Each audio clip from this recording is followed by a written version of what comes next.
Hello and welcome to Python Fundamentals.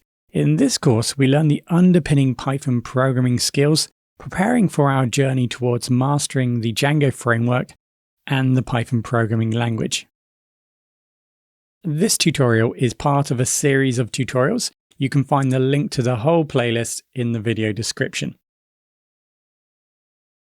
This tutorial is from our Python Programming Fundamentals for Django Developers course, which you can find and purchase on Udemy.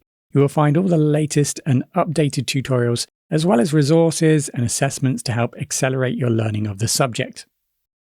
The link to the course, which will always provide the best price, can be found in the video description.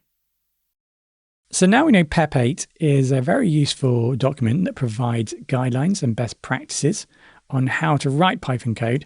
Let's take a look at the comment compliance. There are many different guidelines for comments, so I've just highlighted a few here in this presentation.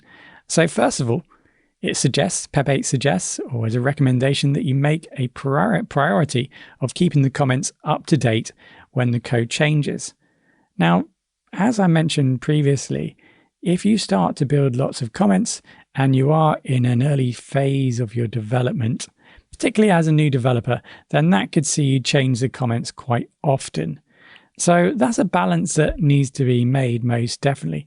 But it is an additional task. And whether you are a new developer creating your own application or in industry, that is additional overhead that you might need to consider when changing the code base. So there are many different stylistic conventions that are recommended. So you may not be surprised to find that the recommendation for comments is to use a capital letter for the first word and then end the comment with a full stop. Now we are told also that when we create inline or block comments, now remember there are two types of comments. So block comments here are referring to multi-line comments. So whenever we start a comment, we start with a hashtag. Now it's recommended that we add a space after the hashtag.